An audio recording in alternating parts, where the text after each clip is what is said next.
Test Drive Unlimited has a hell of an interesting legacy. It's nearing 20 years since the original game's debut. One that may not have taken the world immediately by storm, but a game which wasn't afraid to take on the Goliaths of the industry, with its ingenuity, innovation, but more than anything, its larger-than-life dedication to the ultimate luxury fantasy. As the years have passed, these games have become somewhat of an enigma, long since delisted, being left on old platforms, with the only modern release being the less-than-stellar launch result of Solar Crown. I want to honor these games' legacy, and spread the word on just how loved that this series still is, despite the hiccups that it's been through. And so in this supercut, I've combined my videos on all three games, and touched up the original Test Drive Unlimited 2 review from almost 3 years ago to have far stronger pacing. And for all three of these videos, they have all been rendered in a far higher bitrate for a smoother and higher quality watch. Think of this as my final send-off for this series as I transition into diving deep into my next project. And without further ado, let's turn back the clock to 2006.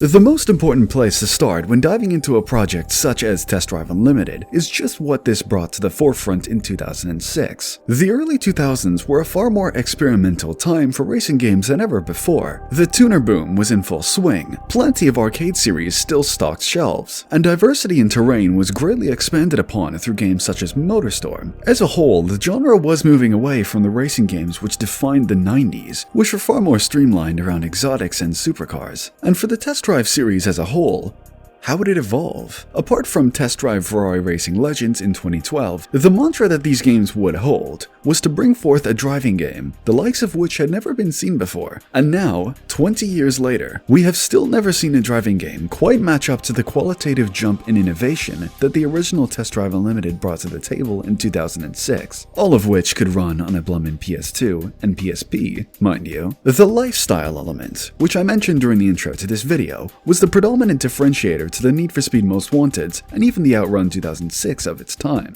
You see, in a strange way, TDU surprisingly targeted a more niche audience who wasn't necessarily interested in strictly racing games. Many of its pieces would attract in a more casual audience, who this high-life piece of escapism would appeal to. Luxury clothing stores, car dealerships you could hop into and spec out your dream cars, real estate agencies all over Oahu that you could use to collect vast luxury estates across the island. And to string this all together, a game focused on driving, exploring, and occasionally racing throughout this vast island. All of this to channel the creative vision of the ultimate luxury fantasy through a driving game. This was not just a rival for the traditional racing game, but for those such as Grand Theft Auto or many of the other sandbox-style games of its time period, who many would simply use as an escape to channel the same fantasy that I mentioned earlier. It's quite funny looking back today, in 2024. Back in 2006 and even 2011 when Test Drive Unlimited 2 released, both of those games innovated and introduced features the Grand Theft Auto series would eventually bring into their games. And yet the most recent TDU game struggles to match up to that same standard, but that's a whole separate video. Another huge driver for Test Drive Unlimited was its MMO functionality. Most online functions in racing games at the time were rudimentary at best, and here comes Test Drive Unlimited as an MOOR, or as they called it, Massively Online Open Racing. Just marketing jargon for a racing game MMO. This was, however, super neat for its time. You could cruise around and find other people all through Oahu, challenge them to a one-on-one race just with the press of one button, or even host some more organized races.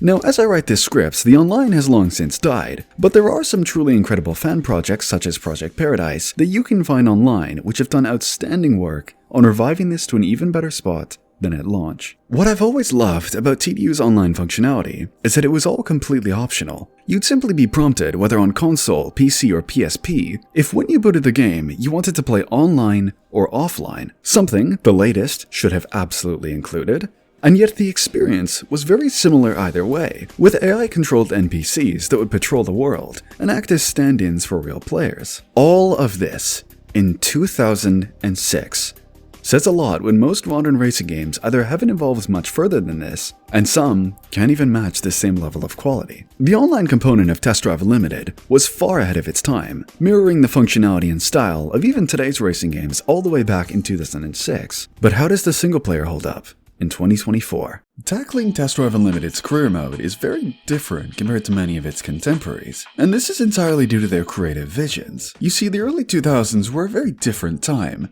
Any racing game that you'd buy off the shelf was primarily sold off of how one would harness its single-player or campaign modes. This was before the era of sandboxes and open-world exploration being the main reason that you bought a racing game. Just look at Underground 2, Most Wanted, and Midnight Club 2 as examples here. While each one of these games were open-world to a degree, the main reason that you'd buy them is to progress throughout their careers, maybe do some driving during your runtime, and then you'd pop it back onto the shelf once you're done. It's very important that I preface before I go and dissect this game's campaign. The TDU was not like its competition. This was a game that you played over time, more sharing the vision of Gran Turismo in this regard, although of course with drastically different scopes and presentation. Sure, there was a campaign that you complete from start to finish, but that wasn't the main appeal. I'd argue that Test Drive Unlimited was the first real sandbox-style racing game, one that set the blueprint that 2 decades later this genre is still chasing. And with that out of the way, just how does the actual meat of this campaign mode hold up? Well, in terms of premise, the game leaves you with hardly any exposition or world building for what exactly you're playing, something that was drastically improved upon in the sequel. In this game, however, you start off mid-cutscene in an airport terminal, getting some beauty shots and giving you a taste of all of your selectable characters. Once that's said and done, in the space of, say, 5 minutes, you'll grab a rental car as soon as you hop off the plane, buy a first car from one of 3 dealerships, and then you, in all honesty, just get dropped in to explore the game for yourself. There's no hand-holding here. Is that a bad thing? No, not at all. In fact, the whole no-nonsense approach works very well for plenty of people. This is very much built around that KISS mentality. Keep it simple, stupid. The career here feels very traditional. You'll drive around the map finding new events to partake in. Win enough of them and you'll unlock a higher tier fleet of races to hop into. Bare bones, yes, but there also means that ain't much to go wrong. The events that you'll complete thankfully have a good amount of variation to them, which helps keep the gameplay from getting stale. Your expected race and time trials are about as by the book as things go, though some do mix things up with a driving meter which will fail your race if you hit traffic or go off-road past a certain threshold, and some which will have you setting a destined top speed before you run out of time, though those don't really put up much of a challenge. Where things get really unusual is through everything else. Knockout races, speed traps, vehicle transport missions, hitchhikers, hell, you can even be a courier for packages or supermodels. This game is certainly 2000s. For a game so simple on paper, it really does try its best to always have you doing something new. Whether that's driving a new car for a courier mission, unlocking motorcycles late game, which I'll touch on later, or even just telling you where the next event is on your agenda, and then sending you on a 30-kilometer road trip past islands or forests to get there. This is absolutely a brilliant game if you just want no nonsense, no fluff, driving game fun. What's actually quite funny is that on a methodical level, this game's campaign functions very similar to this year's Solar Crown. Complete a free-flowing group of events, explore, and eventually unlock a higher tier cars and racing. The template is very much the same, but because this template is the same, it's honestly quite laughable to see how this game still handles a career better than its 2024 brother. Something quite neat for a game of this vintage is the custom route creator. You can set checkpoint-based time attacks or speed traps with fully customizable regulations. All of this in 2006 is wildly impressive, with games like Forza Horizon only introducing custom blueprints which function as an evolution of this same concept in 2016, 10 years later. Without a doubt, something that I feel TDU does exceptionally well is the sense of accomplishment. Earning money for upgrades and vehicles takes quite a bit of time, continuing into the late game. However, it's not artificially inflated either. This is such a great sweet spot where you can spend a whole afternoon grinding, exploring, and getting some career progression in, without feeling like making money is a chore in order to enjoy the game. The TDU tradition of exuberantly long races originated from Unlimited, with both the Island Tour and Millionaire's Challenge each being over 100 miles long, and will take at least 45 to 50 minutes of your time to complete, yet rewarding you with voracious amounts of cash. And hell, if you want to bait the system without spending tons of money on cars, you can use the rental cars feature for a specified period of time, which is a great way to mix things up and try new cars without, of course, the large upfront investment. Now, is TDU all that challenging?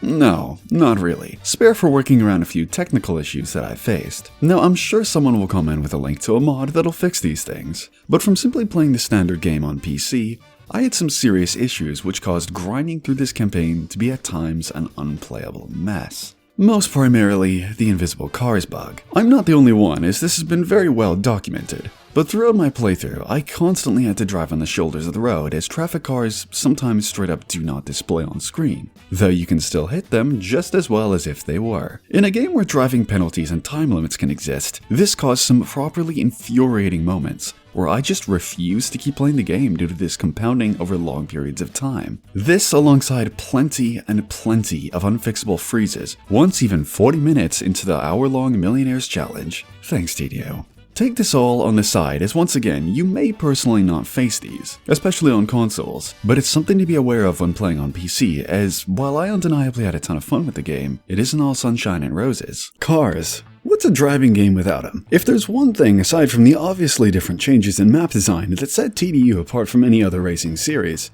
it's how these games tackled their vehicles. Test Drive Unlimited didn't just have a far larger list than its contemporary Need for Speed rivals, with its over 100-strong list, in comparison to the paltry 36 in Most Wanted and 57 in Carbon, but showed a far different style of presentation and attention to detail than any game beforehand. First off, first-person cameras. Far from the first game to include a first-person camera. But for an open-world game, let alone one that had this level of fidelity, and included the ability to customize your field of view, height, and driving position, unheard of apart from sim racers in 2006. The tachometer for each vehicle in third person as well wasn't just another piece of the UI, it was an exact replica of every single one of over the 100 cars' gauges. Damn, that's cool. You can even start and stop your engines, and even this detail was spared some love, with older classic cars having a prolonged startup in comparison to more modern vehicles. And these are just the itty-bitty details. There's so much more when we look at the package as a whole. I'm sure most of you are familiar with dealerships as, well, at least for me, this was the one thing that seduced me into falling in love with this franchise. Even now in 2024, compared to the rather insipid dealerships in the latest Solar Crown, these hold up so well. There isn't only a plethora of dealerships focusing on British, Italian, Japanese, German cars, but each one was tailor-made for their specific brand or theme. Take a look at not only the color palettes of each one, but the geometric makeup. Mercedes is a single floor with simple, clean aesthetics. Alfa Romeo has 2 floors and a more colorful theme. The more prodigious brands such as Lamborghini have balconies with cars up on ramps. Hell, even pulling up and parking up at these dealerships have unique cinematics. It just feels special. You can of course spec out your cars to your heart's innermost desire. Exterior, interior, wheels, all from each brand's respective catalog. That first drive feeling, after you've spent a few hours racing, earned yourself enough money to spec out a real slick ride, and just cruising down the highway, is unmatched by anything apart from other TDUs, because it feels so personal. What I have to touch on is the selection of cars on offer here, because I firmly believe that when you have all of the DLC, this is one of the greatest car lists in racing history. What I appreciate even more in comparison to its successors is how much variety that there is here. Anything from Nismo S-Tune 350Zs, R34 Skylines, S281 Salines, Volkswagen W12 Roadster, Saturn Sky, 4 McLaren F1 variants, the Mercedes CLK DTM, Lexus's entire range of sedans, from the IS to the LS, and I haven't even mentioned the concept cars. The Cobra concept, Chrysler ME412, Saturn Curve, the Holden FG, which I didn't even know existed. I could ramble about this game's car list for the rest of this video because there is just so much good, weird stuff. If you like anything cool from the early 2000s, which isn't a BMW or a Porsche, Test Drive Unlimited likely has it. And honestly, you're bound to fall in love with plenty of others.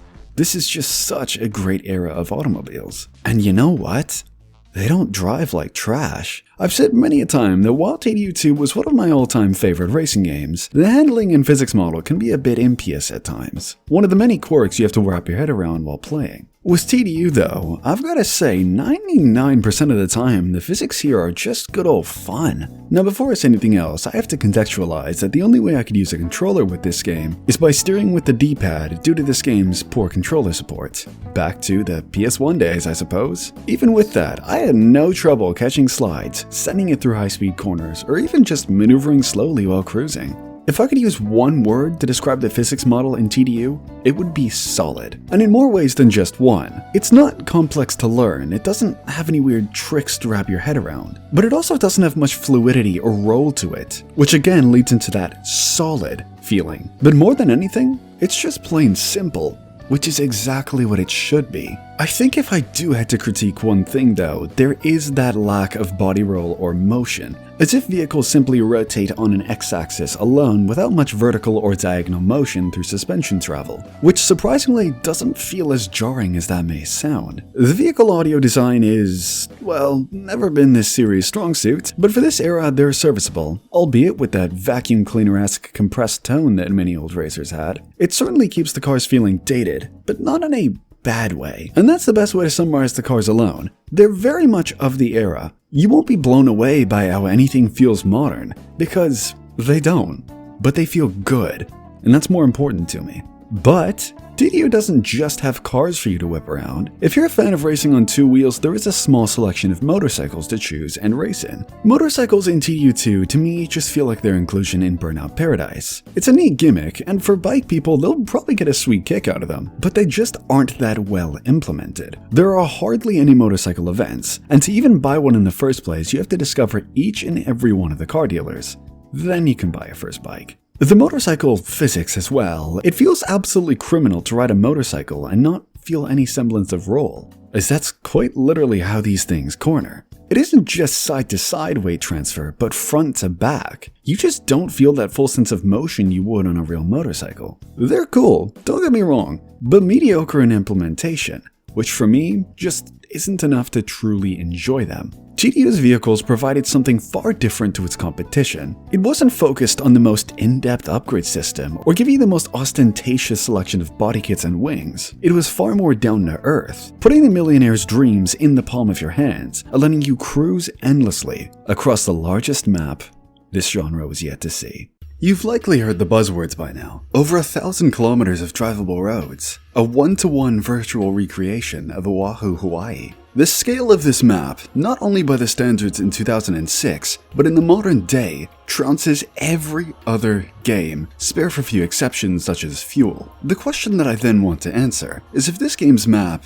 is actually any good. Now, spoiler alert, I certainly think that it is. There are a few caveats that I want to bring up for the sake of viewing all sides. It's very reasonable to expect that a recreation of such a large scape of land will not be able to match up to the level of detail that you'd find in other racing games with a more compact map design philosophy. That's just a given. And this is certainly something that you notice, especially when looking at this game in comparison to TDU 2. Unlimited has plentiful roads, yes, but diversity in viewpoints, terrain, and even just colors hardly changes throughout the vast network of roads. I for one believe, especially for a game of this vintage, that this simply is not a big deal to me. Sure, I love a great view, and it's always fun exploring a more artistically comprehensive racing game world for the first time. But for me, if this is going to be a game that I come back to over and over again, I want to always be discovering. It's something that, in Forza Horizon for example, always happens after a month or two. I've driven past each and every road many a time, seen all that there is to see. So if I want to buy a new car, go for a fun drive, I'll just be repeating one of a few set routes I've been down before ad nauseum. This of course should go without saying. It's heavily down to personal preference, and I'm in that camp of size over quality in most regards. With the philosophical side out of the way, what about the actual land makeup of Oahu? What I've really grown to love about Unlimited's map is its road design. Sure, while looking at how much of the actual mass here is, well, actually, road, is a bit disappointing, they're undeniably fun to drive on. Some portions of the map are flat, but balance that out with long sweepers alongside beaches. Some combine both steep changes in elevation and sharp corners, and those are real tests. And some spots, just straight, endless freeway to cruise at 200 miles an hour forever. Has Oahu aged particularly well? It's tricky. Comparing this even to TDU 2, if you ask me, it really does struggle to match the diversity and quality that its younger brother provides. And not just that, I find that even though there are a lot of roads to drive on here, most of them lack branching paths and stick towards maintaining one giant path. There's also a heavy lack of an off-road presence, which is tricky, as for some, this is a huge plus. But I disagree on this. TDU 2 strikes a brilliant balance of having its huge network of roadways, and then using the empty space to create their own little dirt paths and rally trails. So then, ambitious this map certainly was, but I'd be dead lying to your face if I said that this map and the philosophy surrounding it didn't have any flaws. And with that, I want to move on to some of my final thoughts on Test Drive Unlimited. So to answer the question from the beginning of the video, how have the almost 2 decades treated Test Drive Unlimited, and how well does it hold up in 2024? Does this feel like a timeless masterpiece?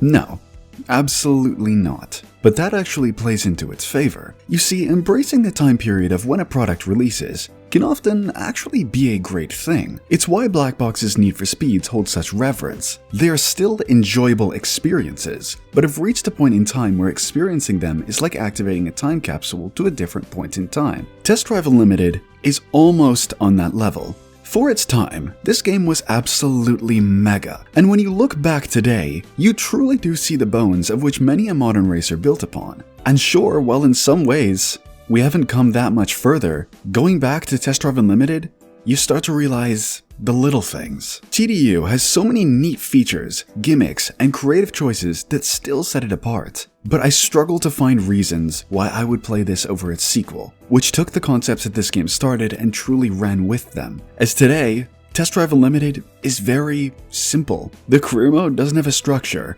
prominent characters, or cutscenes apart from the NPCs that you'll pick up. The map, while huge, is the one source of appeal, as these roads aren't utilized all that well, and interactivity within this world isn't all that strong. Its wacky features, such as houses, simply are done better and are fully modeled, traversable, customizable units in its sequel. Hell, even the police that appear, which I haven't even mentioned in this video because they are some of the most poorly implemented in the genre, but that's the price that you pay for ambition sometimes. I don't mean to say any of this as a dig on TDU. This game was, and still is, pretty damn fantastic. And for its era, it truly was fighting the Goliaths of this industry. But yet today, it's best to be appreciated as a marking point, a remnant of a very different era of racing games, as an innovator in this genre. The best way that I've found to analogize TDU1 is that these days, it feels like a vacation. On first impressions, and for a while, it's comforting,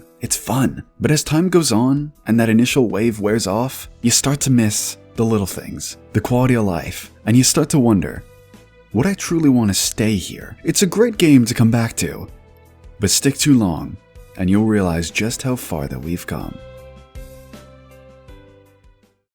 Now before we get on to Test Drive Unlimited 2, I'd like to give a shout out to our channel sponsor, and the best place to pick up game keys, Instant Gaming. I love these guys. I've personally picked up some great games from them, such as the Devil May Cry HD collection, tried out the PC version of Nier Automata, and Metal Gear Rising: Revengeance, all for just over $30. All in. These guys save me so much money on games. They've got a healthy catalog of new and trending releases, and even let you pre-order some upcoming games such as the new Indiana Jones. They offer options for PC, PlayStation, Xbox, and Nintendo Switch, so no matter where you game, you can be sure you're getting a great deal. Instant Gaming also supports you guys by allowing me to host monthly game giveaways, so if that interests you, hit the link in the description of the video, and right next to that you can find their website, or just scan the QR code on screen. Huge thank you to Instant Gaming as always, and let's turn that clock forwards to 2011, and take a dive into Test Drive Unlimited 2.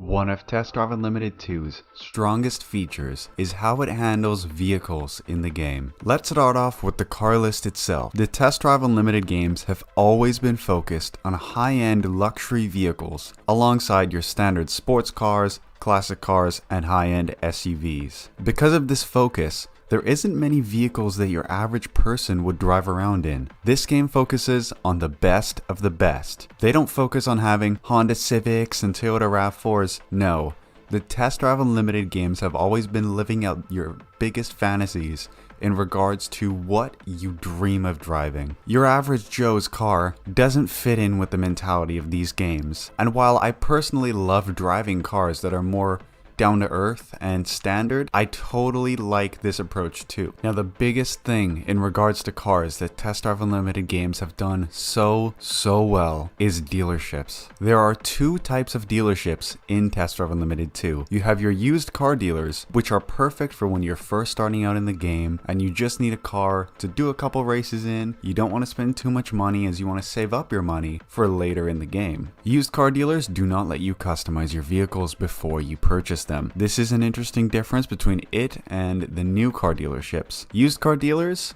you get what you get. You can only choose from what the dealer actually has in stock. And if they don't have a car that you want in stock, you're out of luck. But fortunately, like I mentioned at the beginning of this segment, used car dealers have much cheaper vehicles than the brand new car dealers. New car dealerships, however, are an entirely different story. New car dealers are divided into certain categories. You have European dealerships, you have American dealerships, you have Japanese dealerships, as well as you have manufacturer-specific dealers for manufacturers such as Ferrari, Audi, Mercedes, some of the more higher-end exclusive vehicles in the game. Now let's go through the process of buying your dream car in Test Drive Unlimited 2. When you walk into a Ferrari dealership, the atmosphere and the decorations fit that of a Ferrari dealership and give you that experience that you're about to buy something that is truly, truly special. With touches like the paint samples that you can actually choose from on your vehicle that are laid out on the wall, and the choices of leather that you can appoint your interior with are right next to the paint samples, just like they would be in a real life dealership. And little touches like when you're looking at the Ferraris all laid out in a line and you can see the steering wheels from Ferrari's storied racing history adorning the walls. You head upstairs and see the beautiful Ferrari 458 in all its glory. You open the doors and let down the windows. You take a look in the interior and are amazed by how incredible everything feels and looks. Start up the car and rev the engine in the dealership a little bit. You take it out for a test drive to really explore the car's capabilities before you commit to purchasing it. After the test drive, you decide the car is perfect. You have to have it. So you go and look at the data of the vehicle. You can see the tire size, the engine size. You can look at what type of braking system does the car have? Does it have fixed calipers with vented carbon ceramic discs? Or does it have drum brakes out back? You also have little other touches like the power to weight ratio and a horsepower per liter. Your mind is set. You have to own this car. So you click buy and spec out your choice from OEM wheels from Ferrari. You have your OEM paint colors as well that you can choose from. And last but not least, what color do you want your interior to be? Touches like this are so rarely ever replicated in a game, and I do not understand why this is not the case. It makes buying your dream car such an experience. If you just beat the Oahu Championship and you have all of this money, you go to the dealership, buy your car, spec it out, test drive it. It is so much more satisfying than going and choosing from a car list and clicking yes, buy. The Test Drive Unlimited games give you that sense of satisfaction that is so unmatched in most games today. The dealership experience is next level. And this is just the Ferrari dealerships.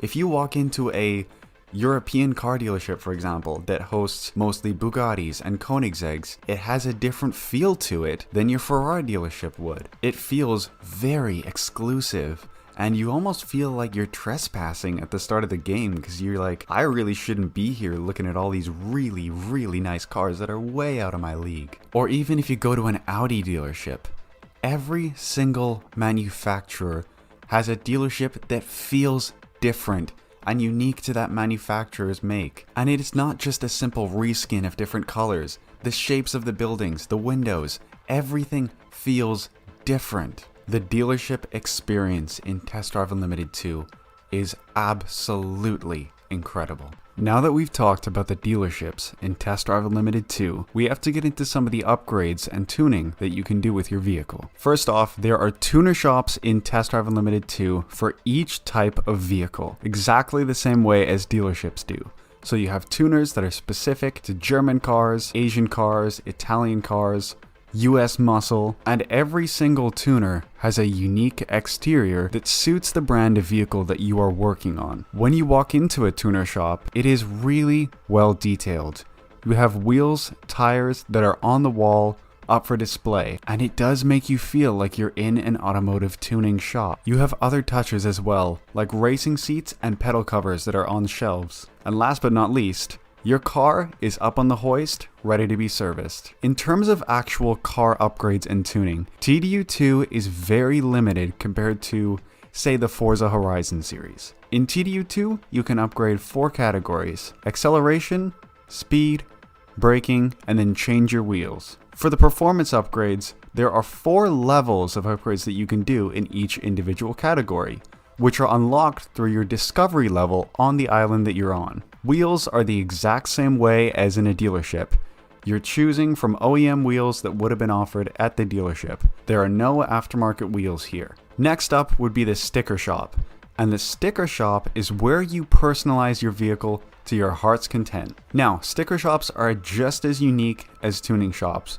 You have cool touches inside, like the magazines of your in-game rivals at the front desk. You have decals and some of the vinyls that you can actually put on your vehicle that are on the walls, which gives you a taste of what you can actually do to your vehicle. And your vehicle is of course parked up in the showcase area right next to the lounge. First, you can paint your vehicle's exterior color, where you can choose from a matte finish, glossy finish, metallic finish, and of course, whatever color you would like. Then of course, you can customize your vehicle with different decals and stickers and vinyls. While I don't think it's quite on the level of Forza's vinyl editor, it's much better than a lot of the competition that this game was facing off against. The stickers and vinyls are very well integrated into TDU2, and if you're the type of person to spend hours personalizing your vehicle, this game has that for you. Now the next thing I need to bring up is one of TDU2's most controversial aspects, and that would be the car washes. The car washes in TDU2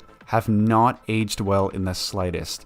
They feel very sleazy and inappropriate and don't belong in the game. They really leave a bad taste on what could have been a great simple feature, but again, this is from the time period that this game came out. It doesn't fit well in modern day, and I hope we don't see this again in the later games. Now let's go back into the specifics of the vehicles themselves, with the sounds and physics. The sounds are an incredibly mixed bag.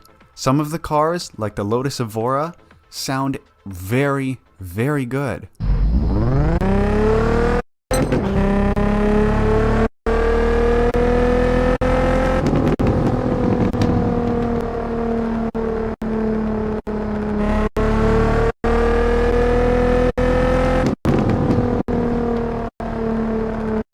But at the same time, a lot of the list just sounds like a vacuum cleaner on crack.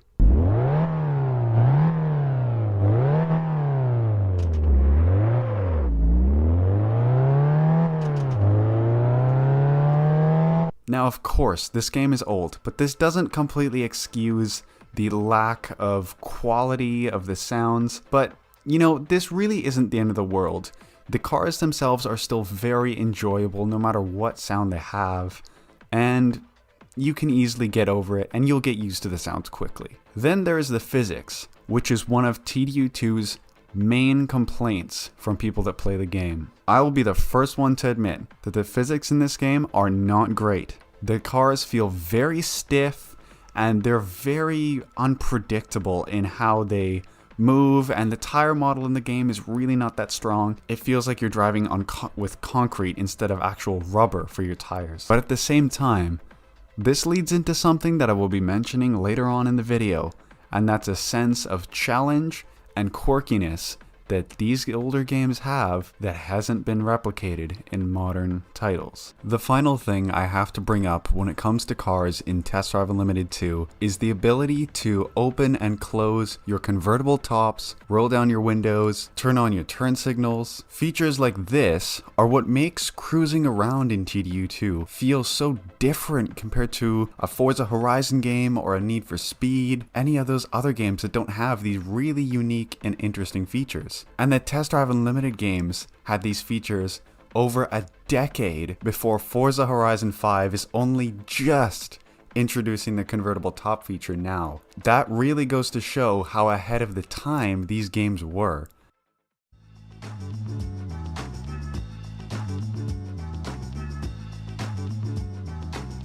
One of the features that really set Test Drive Unlimited 2 apart from so many other games at this time period was the houses. I absolutely love the concept of houses and how they are integrated into Test Drive Unlimited 2. Houses are the perfect place to relax in between events and championships.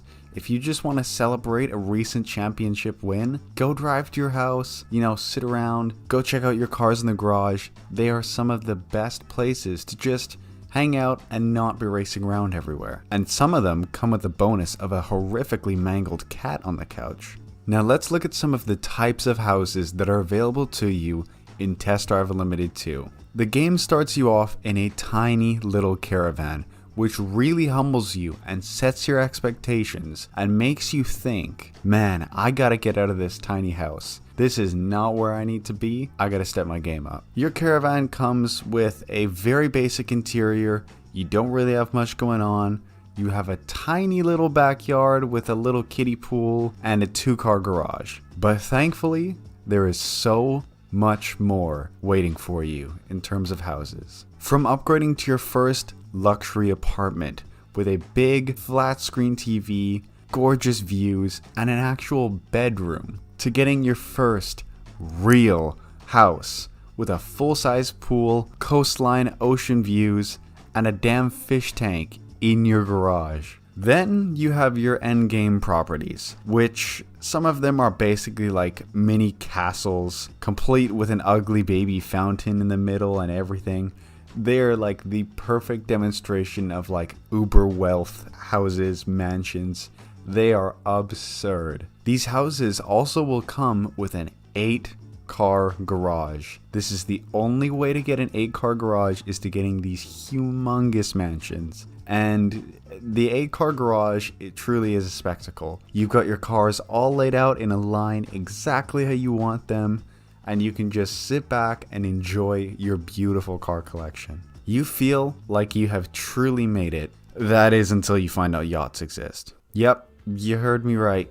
Yachts are in Test Drive Unlimited 2. You can get a full-size yacht to fill out all of your Bitcoin billionaire dreams. The yacht has multiple levels. From a bar and living room in the middle, you have an upstairs pool and an extra lounge area. And hey, oh well, where do I park my cars? Do I park them on the dock? Is there a separate garage attached to the yacht? Nope, you park your cars inside of the yacht, under the deck. This is one of the biggest flexes in TDU2.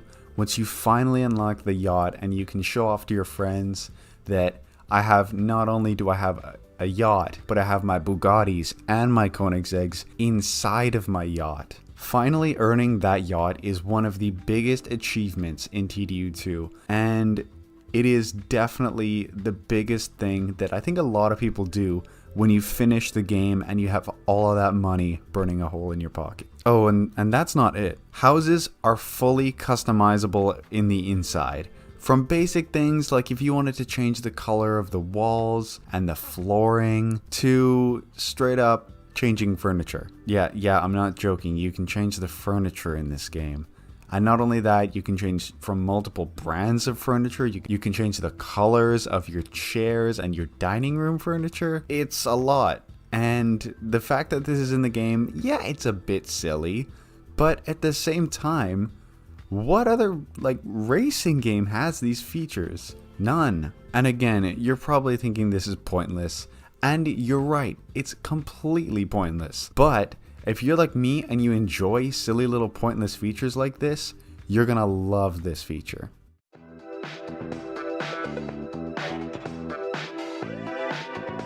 Now, let's get into some of the weirder features that are in Test Drive Unlimited 2. We have to start off with the character customization. Now, I'll get into the story later, but at the start of the game, you get a choice between a multitude of different avatars. And luckily for you, if you don't like them at the beginning, you can modify them to your heart's content. Let's start off with the basics.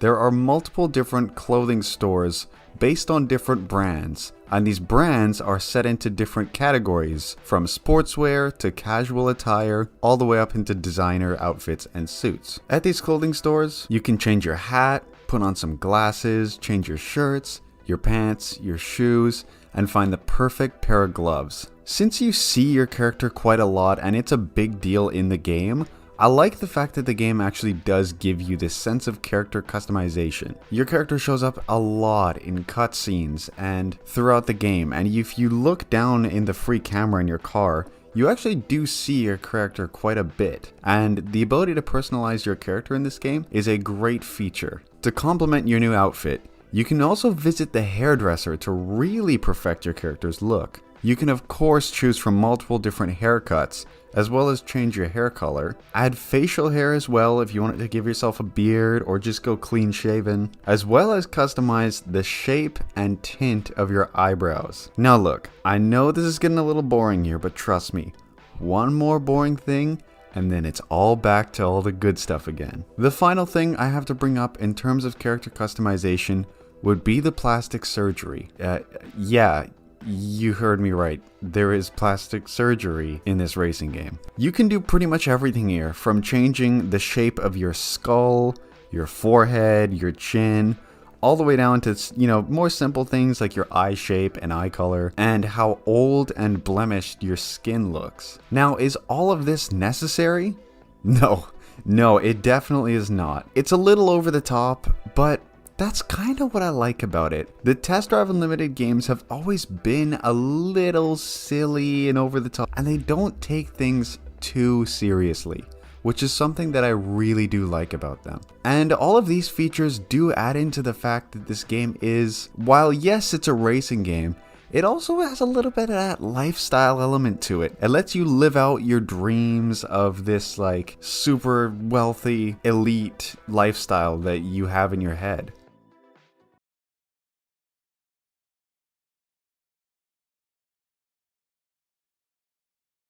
Let's start by just showcasing just how massive these maps are. If you combine both maps together, you have around 1,000 square miles of beautiful paradise roads. For some context, Forza Horizon 4's map is a whopping 44 square miles. It doesn't take an Einstein to figure out that 1,000 is a hell of a lot better than 44. And another quick thing, just to show you the scale in another way, it would take around 5 minutes to drive from top to bottom of Horizon 4's map if you're pushing it. In Test Drive Unlimited 2, try closer to 45 minutes to an hour. The fact that a game is a decade old and has a map this large and packed full of gameplay, content, unique features, beauty spots to look at. This map is truly one of the highlights of the game. And trust me, it's not just the map size that's impressive. The maps themselves bring so much to the open world genre. Let's start off with the map that you actually start off in, Ibiza. Once you finish the intro of the game, you are dropped into Ibiza's beautiful coastline city, where you can take your pick between driving alongside the stunning waterfront, beside all of the boats and yachts in the water, and the palm trees decorating the roads by the shops, or you can just cruise through the town, going around roundabouts and navigating through Ibiza's tight little city. And if you're more of a suburbs person, you can cruise on through and look at the houses of Ibiza's wealthiest. Once you get tired of the city, you can hop onto the highway and look at the stunning countryside with farms, incredibly large fields, and the vegetation that suits all across the entire map. Then you get to some of the more desert areas of Ibiza's, and you can just rip through these at high speeds. And some of the cities and towns in the desert areas have, again, a different feel to them than when you're in a waterfront city. But Ibiza isn't just high speeds and grid-like cities. There is a multitude of twisty, scenic backroads with absolutely insane elevation changes that would really caught you out if you're not careful. These backroads will also have plenty of tight hairpins, so again, you gotta be on your toes here if you're gonna rip through in your favorite supercar. These backroads will lead you to some of the smaller towns and games, which are still vibrant and all of them feel unique. Even spots like down at the marsh all the way at the south of the map are great additions to this game. Speaking of great additions, however, the Test Drive Unlimited series started one of the best features in any open world racing game map, built-in racetracks. This is one of my all-time favorite parts of both Test Drive Unlimited games maps. This isn't just one single map either. It's, from my knowledge, I believe there's at least 5 to 10 different racetracks in the game. I haven't discovered them all because, again,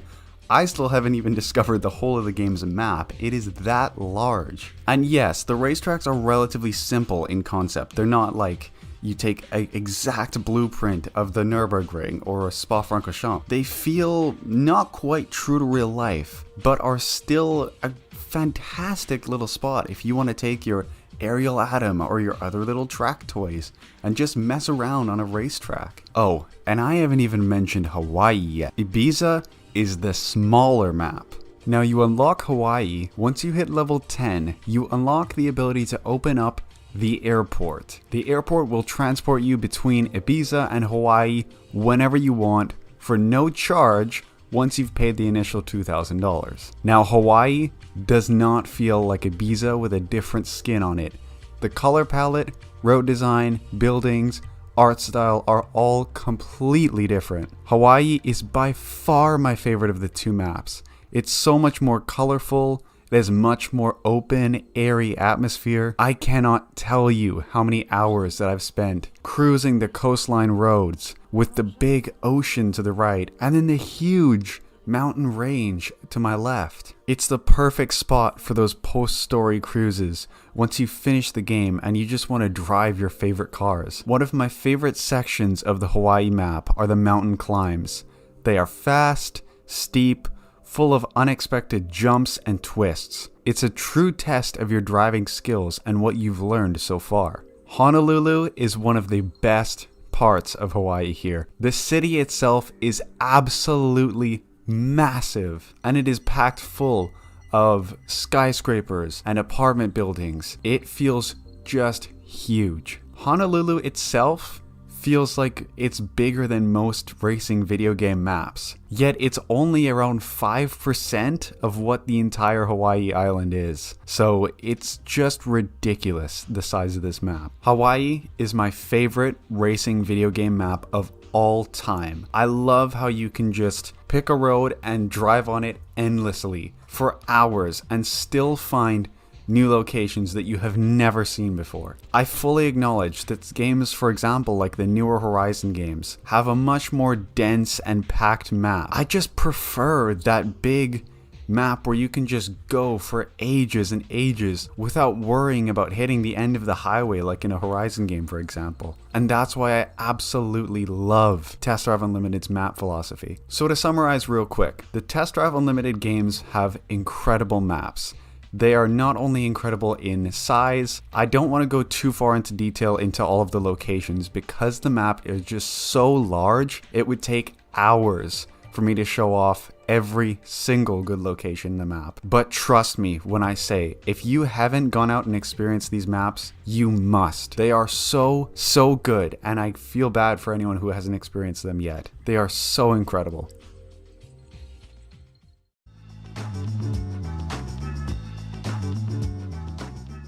Now, one of the last topics I need to talk about in regards to Test Drive Unlimited 2 would be the game's story and gameplay progression. This was a big topic in my Horizon 1 video, and it's something that's very important to me, and I think was something that will classify how memorable a racing game is. And let me explain my thoughts on Test Drive Unlimited 2's story as well as the gameplay progression. Test Drive Unlimited 2's story is very cheesy, it is silly, and it's incredibly cliche. It focuses a lot on characters who aren't really thought out, and I'll explain a little more about that when I go into characters. But for now, let's start off with the progression. The story starts after you pick your character.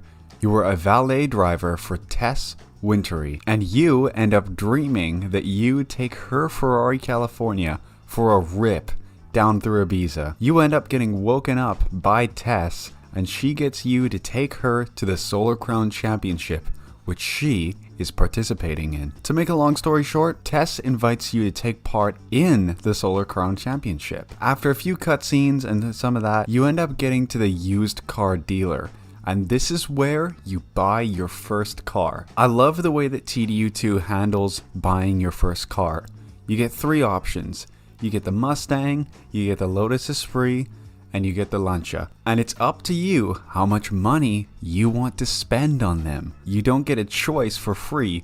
You have to spend your own money on them. So if you want to save a little more money, but then have a slightly slower car to start off in, you get the Lotus. If you want to get the fastest car possible in all scenarios, get the Lancia, but it's going to cost you the most. I love that Test Drive Unlimited 2 doesn't just hand you a free car or a free choice of car. It actually makes you involved in the decision-making process. So now, once you have your first car, you head over to the Classic Car Driving School. Driving schools are a big part of Test Drive Unlimited 2's progression, and I must say I absolutely love them and how they're done. There are 3 different driving schools. You have Classic, you have Off-Road, and you have Asphalt. Driving schools unlock licenses, which are required in order to progress through and unlock new championships. They also allow you to test your skills in some of the future cars that you're going to end up driving and figure out which ones you want to buy next, because you get to kind of get a little teaser and a test drive to see how the car feels. And let me tell you, when you get into the later sections of especially the Asphalt driving school, they don't go easy on you. You better know what you're doing behind the wheel. So now would be a good time to bring up the characters and cutscenes in TDU2, starting with the characters themselves. All of them are incredibly generic, wealthy, snobby types, which gives you that extra motivation, and it's like, Jesus, I gotta wipe the smile off of these guys' face. It's really funny how try-hard these characters are, and I know it's done on purpose, but it's still funny to me to just see how these characters act. I mean, no people, well, I guess some people do, but almost no one actually acts like this in real life. Now, when we talk about the characters themselves, the character models themselves are absolutely horrible. Not just for now, but for 2011 too. They really didn't age well, especially when you look at the faces, the textures. Everything is very polygonal and basic. It just doesn't look right. If you compare it to, say, Forza Horizon, which came out just in the next year,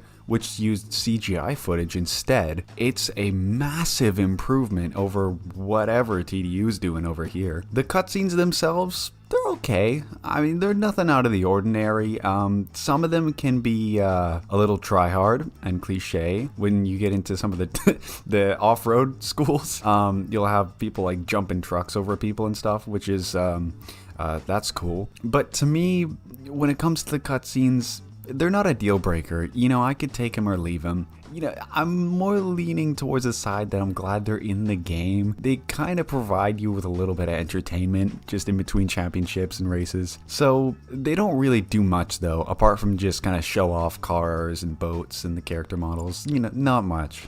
Getting back to the progression. Once you have the licenses that you need, it is all up to you to decide how you want to progress. Do you want to go and just finish all the classic car events first, do all the off-roading first, or are you like me, you just want to get all the asphalt stuff done because that's your favorite type of driving? But I must say, when it comes to asphalt, off-road, and classic, there is a big difference between how all of the cars drive. If you want to take an asphalt car off-roading, it will not work. This is a big complaint of mine when it comes to the Forza Horizon games, which basically, if a car's off-road, you're meant for going off-road. But when it comes to TDU2, look at this Audi TT for example. It's an all-wheel drive car, relatively powerful, yet it's barely moving off-road. You know why? Because it wasn't built for it. You get a rally car or an off-road car to go off-road. You don't take your Lamborghini Huracans off-road, do you? Well, I mean, unless you're crazy. I mean, in that case, do what you want. But anyways, if you want to do all asphalt, all off-road, all classics, it's all up to you. Now, the next thing I need to bring up in regards to these races and championships is the actual events themselves. You of course have your standard sprint races, circuit races, and time trial events, but you also have some unique ones as well. You have the Eliminator, you have speed events, and you have speed traps. Let's look at them all individually. Eliminator is a pretty interesting type of event. It reminds me almost of the old Twisted Metal games, and it's if you are the last person to go around the lap, you get eliminated.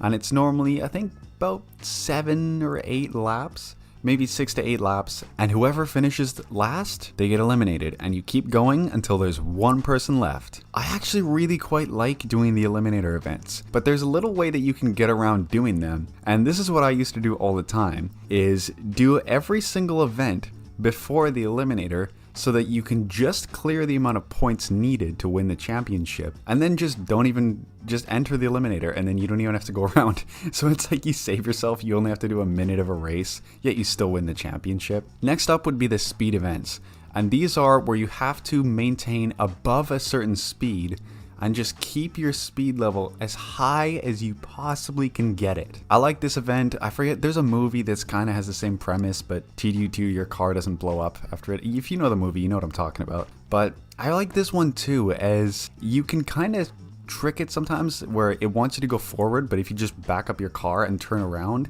you'll actually get a better way of completing the event at a much higher speed than everyone else. And finally, we have speed traps. I actually really like this one too. It takes an average of, the event is you just going around and hitting speed cameras across a small, maybe town section. And it takes an average of what speeds you're hitting throughout all of these.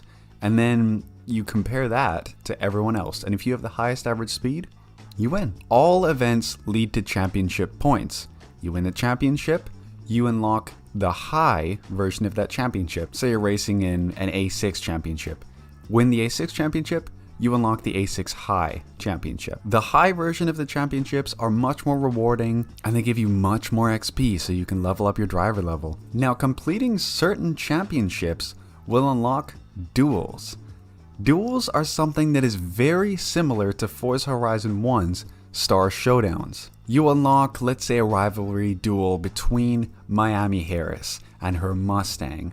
So it's basically a one-on-one race between you and Miami. Whoever finishes first wins the race, and if you beat Miami, you win her car. Now, once you hit a certain level, you will unlock a Cup Championship. The Cup Championships end in a very long tour race, which is a time trial that goes around the entire island. Let's say the Ibiza Tour, for example. It goes all the way around the entire island, and this race will take you about 45 to 50 minutes to complete just for the one race. And no, you can't stop in the middle and come back later. Finish it all in one go. The tours are my favorite event type in TDU2. They are a true test of your endurance and driving ability. And while a lot of it is straight line, just going as fast as you can, they've got some really tricky sections that are built in just to keep you on your toes. There are 3 in total in the game, and finally unlocking each one will reward you very handsomely. When you finish your first tour, you should have enough XP and driver level to unlock Hawaii. Once you get to Hawaii, you really start to feel that you have made progress in the game and are starting to get pretty close, about halfway to winning the Solar Crown. Now, I'm going to talk about vehicle progression quickly in TDU2 because it's something that I am very, very happy with and how the game handles it. I love how events are locked to certain vehicle classes, and they will slowly go up throughout the game to a higher class of vehicles, starting from A7 going all the way to A1, obviously. And what this means is that you slowly build up your car collection, going from your entry-level vehicles to pretty sporty cars. Alright, this thing's pretty nice. And then you really start to get into some of the exotic and hypercars in the game right at the end. So this means that even if you buy that Ferrari Enzo right at the start of the game, you can't actually use it in events until the absolute end of the game. Now, after grinding through the rest of the championships, you get to the final events of the game, the A1 and A1 High Championships. These are when you truly have to prove yourself. The AI has gradually improved over time, and they've gotten a lot more difficult. And the events have too. They're longer, and there are more of them than ever before. Then comes the final cup, the longest race in the game, offering an incredible $5 million reward and an Ariel Atom V8 for your troubles. And if you beat that, that's it. You have won the Solar Crown. It is now time to go buy all the houses, the yachts, the Koenigseggs and the Bugattis that you've been wanting since the start of the game. The map of TDU2 is now your playground. You have all this money, all these cars, it's all up to you. You can do whatever you want with it now. Now, once you're done, there are still a few things that you can do in the map. There are tons of collectible cars that you can find throughout the map. You have to find little pieces of the cars first and slowly collect them all until you finally win a special reward. As well as the collectible cars, you also have to explore so you can unlock and see new roads that you've never been able to be on before.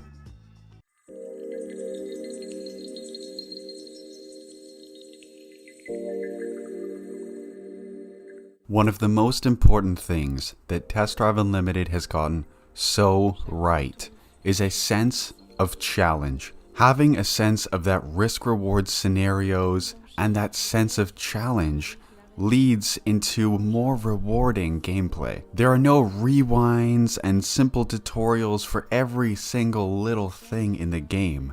They won't hold your hand. The game will make you figure out how to play it. The AI will not slow down if you're 5-10 seconds behind. You have to catch up or you have to restart the race. If you fail the Ibiza Tour by getting 51 minutes instead of 50 minutes, you fail. Try again. There's no finishing second or third in the championship and oh, we'll just give you a smaller reward. No, you fail the championship. You have to win. And this is why we play video games. We play video games to achieve something. And it's so tiring to play more games that cut out this sense of challenge and give out participation trophies and medals like it's nothing. Challenge is something that was so baked into games in the past, and it's simply going away just for the sake of broadening audiences. And while I absolutely acknowledge that there are games that need to be for people who work a 9 to 5, they don't have time to spend all day playing a video game, and I understand that. But this is why we have difficulty settings. And if games just have this one setting that leans way too far into the casual after work gamer, instead of the people who actually really invest time into these games, it doesn't lead to satisfying gamers. What it does is it dilutes the experience so much to the point that it's barely even a video game anymore. What's the point of driving around in a game if you have absolutely nothing to do?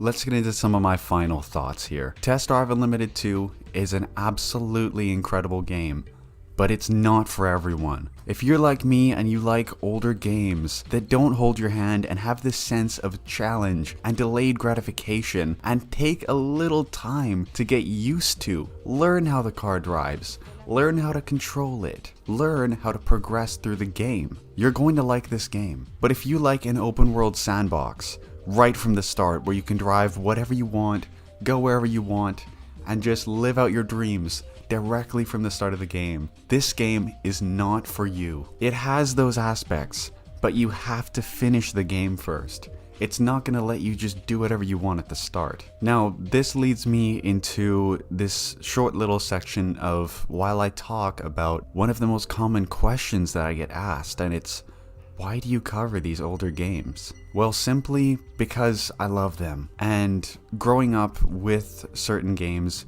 will of course lead you to be more biased to them, but I have an analogy that I like to use whenever someone asks me this question, and it's a bit of a silly one, but hear me out. I like to compare it to new cars versus old cars. Old cars are slower, less aerodynamic, less efficient, and some of them aren't even as good looking, let's say. But when it comes to how you feel about them, memories, connections, stories from your past when it comes to them, that's why people have this connection to things from the past.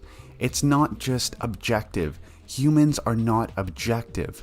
Humans are based off of feelings and emotions. We like what we like because of previous experiences and what we've learned through our lives. Just because Forza Horizon 4 is objectively better than Horizon 2, for example, doesn't mean that it's a better game for everyone. If you're like me, I love playing older games because I could care less about graphics and numbers on a page. I care about how much I enjoy something.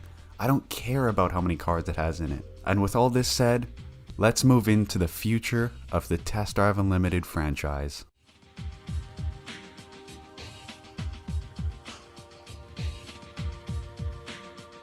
Now, after over a decade, we are finally getting a new game in the Test Drive Unlimited franchise. Test Drive Unlimited Solar Crown will be releasing in September of 2022, at least for now. Of course, there's a possibility for delay. At first glance, this is an incredibly interesting prospect.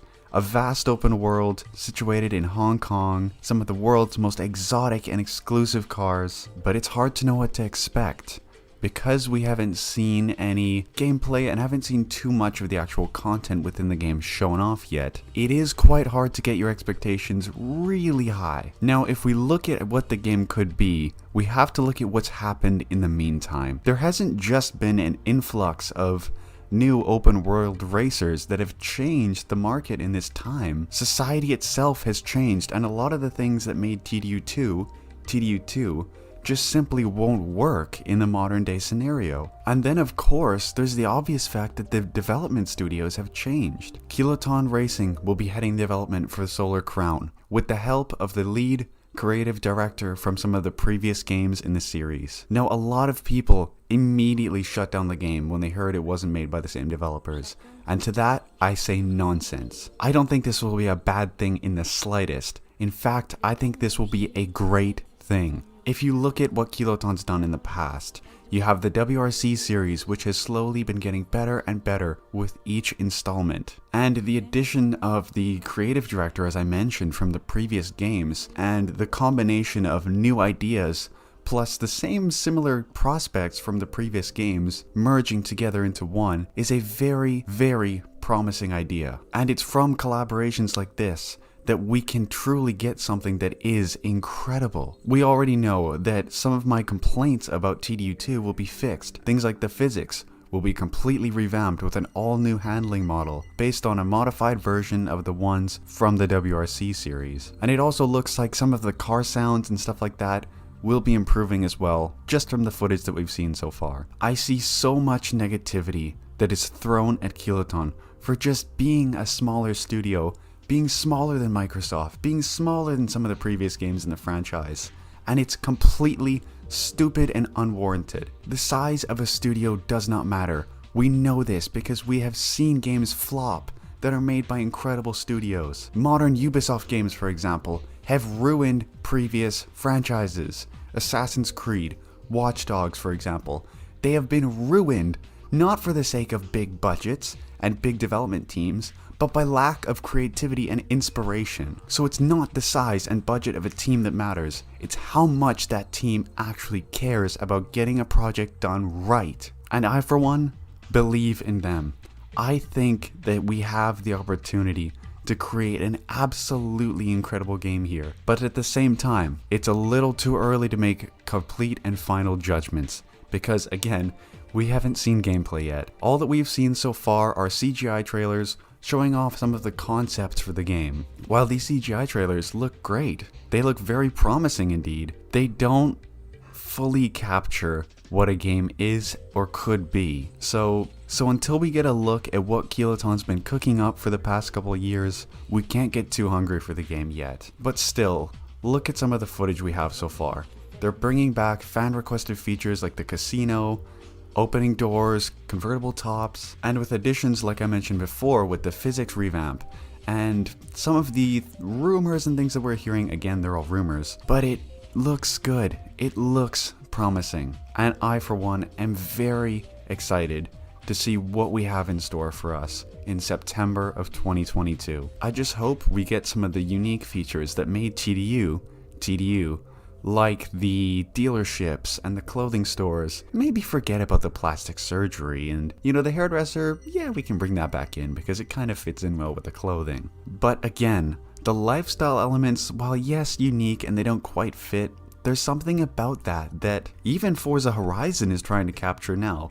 If you look at Horizon 4, you now have customizable characters with emotes and duck shoes and all of these little things that, well, TDU kinda started in the racing game genre. So if we look at what the developers have been dreaming about and thinking, and what society and games in general have learned between the past decade, we could have something really incredible in our hands.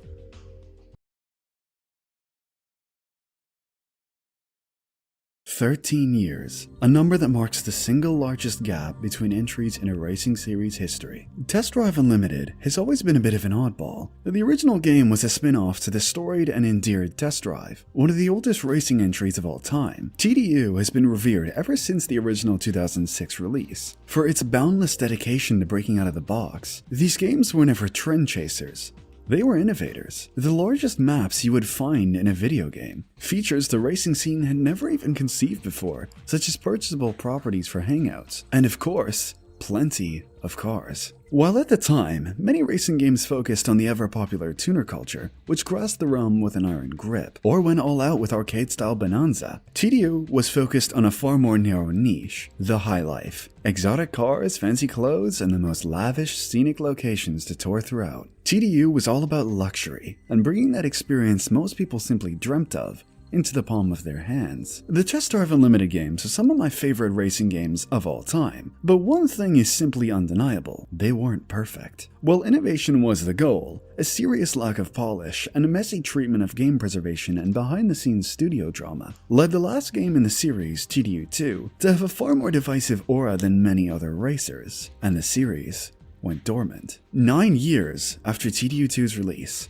the silence was broken. A pre-rendered trailer showing off a brief yet enticing snippet of what would be to come, with just a simple name: Test Drive Unlimited Solar Crown. It's been 4 whole years since this trailer, and 13 since the last Test Drive Unlimited, and after countless delays, mixed messages, wondering if this game was even real. Solar Crown is here, and the results are not what I had hoped for. Solar Crown is more complicated than it may seem on the surface. There's a plethora of inherent, deep-rooted flaws which exist throughout this game, but yet through the remnants of both these faults and a compoundingly catastrophic launch, lies a game that I see potential in. This video is not one we take lightly. After hundreds of hours combined, and in the hopes of demonstrating just why we feel this way about Test Drive Solar Crown, and critiquing its many, many faults, we welcome you to our critique of Test Drive Unlimited Solar Crown.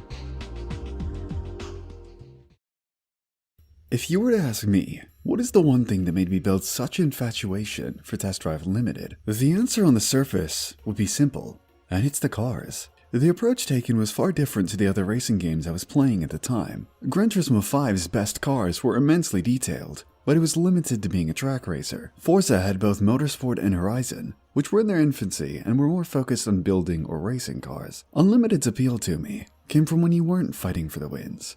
It was everything in between. The magic came from the touches you couldn't find in any other racing game. The ability to walk into a dealership, peruse the models on display, spec out my exact dream car, take it for a test drive, and then hand over my hard-earned cash in exchange for the keys. To wind down the windows, put the top down, and cruise across a map far bigger than I'd ever be able to truly explore, before driving home and parking up next to my fish tank and the rest of my collection. All of that was what I craved so desperately in the modern day, and the most important aspect of Solar Crown that I was looking forwards to. So how exactly has that turned out? The most important place for me to start with is the dealership experience, and it's a mixed bag. You've got a healthy amount of individual showrooms targeting British, German, off-road, classic cars, which of course fit that bill. The only exception to this are the game's 2 most prominent brands, Ferrari and Lamborghini. Both of these Italian giants get entirely unique showrooms dedicated to their own catalog, and they're certainly the better ones. They fit themselves to the color theme of their respective brands and use far more extravagant architecture. But there's a serious lack of attention to detail in comparison to its predecessor. TDU2 had Ferrari's extensive paint swabs and leather swatches for demonstration on the walls. The steering wheels of the Formula 1 cars Ferrari used to build its motorsports legacy adorning the walls. That's the level of intricacy and passion that I was expecting to see, and unfortunately that just simply isn't the case. What used to feel like a real Ferrari dealership feels more like a hyper-modernized, simplified take on one, which is just not the same thing. This is mirrored when you zone in on each car as well. You can see the basic 0 to 60, top speed and braking distance, which I guess is neat. but this all pales in comparison to the tire sizes, brake disc composition, power to weight, and engine specs that used to be on display. Once again, it's all perfectly functional, it just isn't personal. To this game's credit though, those are about the only bones to pick with the dealership experience. Just as we all dreamed of, you can still choose between a multitude of interior, exterior, and wheel options. And for geeks like me, I truly appreciate the correct naming for each manufacturer's color codes, instead of just simple red, brown, black. It makes a huge difference when you go to spec out something special such as a Bentley or a Lamborghini. Test drives themselves remain in full force, and honestly I appreciated them more than ever in this game. You really aren't limited by anything other than time, so wind down the windows, deploy your active arrow, and blast through the streets of Hong Kong before making your purchase. Something exceedingly strange, however, I noticed as I spent more time with this game, is how confused this car list seems. There's roughly 100 cars, which I don't mind much, as I'd prefer a smaller list with more detail anyways. But the choices here just seem confused. It's as if the game can't decide whether we're stuck in 2012 or 2024. A healthy portion of this list is straight from TDU2,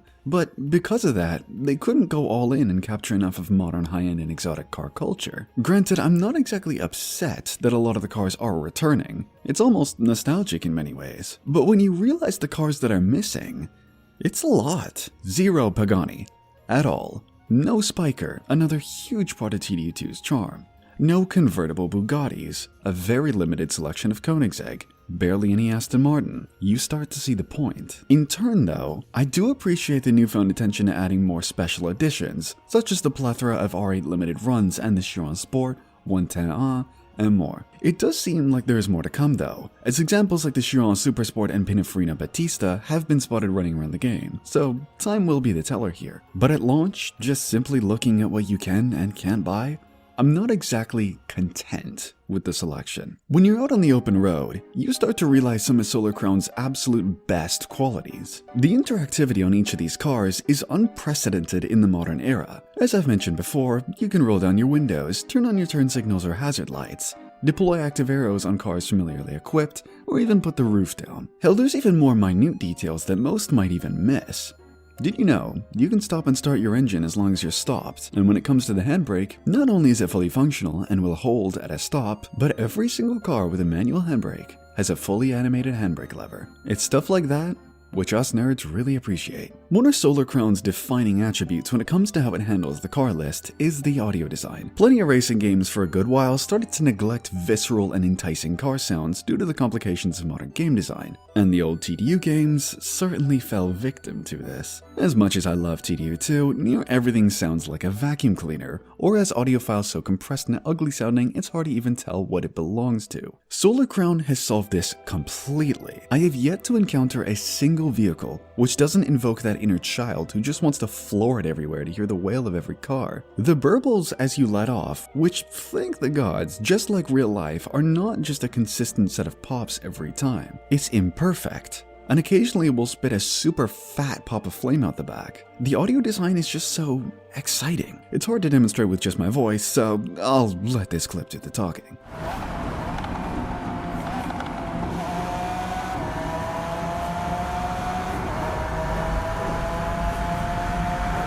What pairs wonderfully alongside this new vehemence in audio design is the vastly overhauled sense of speed. I thought this was done well right from the get-go. Even in the more entry-level vehicles in this game, getting up to 200 kilometers an hour feels like you're really moving. But what really kept me hooked is how strongly this scales with your speed progression. As you get into the fastest cars in the game, you'd be hard-pressed to find a game which has a stronger sense of speed apart from, say, Need for Speed Shift or Night Runners. I seriously have to commend KT for this, as it not only trumps all of this game's competition, but makes TDU2's non-existent sense of speed feel laughable.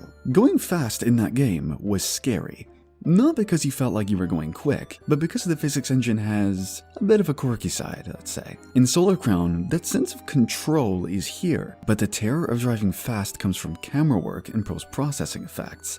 And that's how it should be. The cameras on their own are intriguing, Funnily enough, I think this standard third-person view feels very similar to the Ghost Need for Speed games and how it moves and presents your driving style, though of course the physics don't mirror the break-to-diff nature found in those games. And hell, if you want the more traditional TDU stiff camera, there's a second third-person option right for you. First person is how I prefer driving in many racers, but it's complicated in this game. You have full control in how you look around the cockpit, which is incredible. I seriously wish more games did this. And looking backwards as you look through the rear window.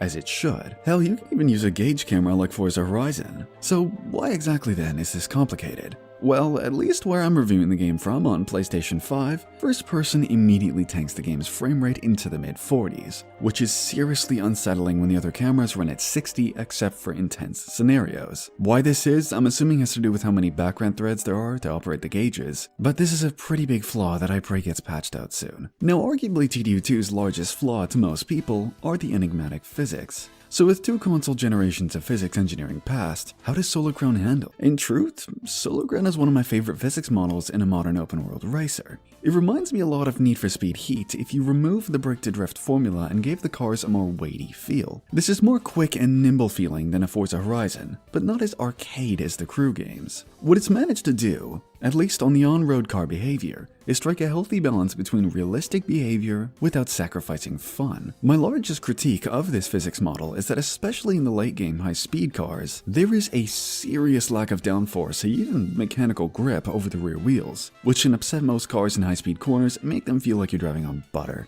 When you get off-road though, I'm gonna go ahead and say it. These are hands down my favorite open world off-road physics, and that should come as absolutely no surprise. This is KT Racing, the same team behind the WRC games, so if there's something they understand, it's how to make cars handle well on all sorts of terrain. Now, is this dirt rally level realism? Goodness no. It follows the rest of the physics model's dedication to simplified realism to the point where you can still have loads of fun and be crazy, but not too much or else you'll get what's coming to you. Chaining super smooth corner transitions, using the handbrake and your pedals to steer. It feels so natural. It's a tremendous improvement on the off-roading in TDU2, which was about as smooth as this game's servers. Oh, and it's worth mentioning, something that I loved about the old TDU games was the fact that sports and supercars failed and became near undrivable off-road, which really made the off-road vehicles have a sense of purpose. This carries over in full force. Try taking a pista on a rally trail, and yeah, not happening. There's the addition of some new tire compounds, most notably slicks and off-road tires. Slicks suck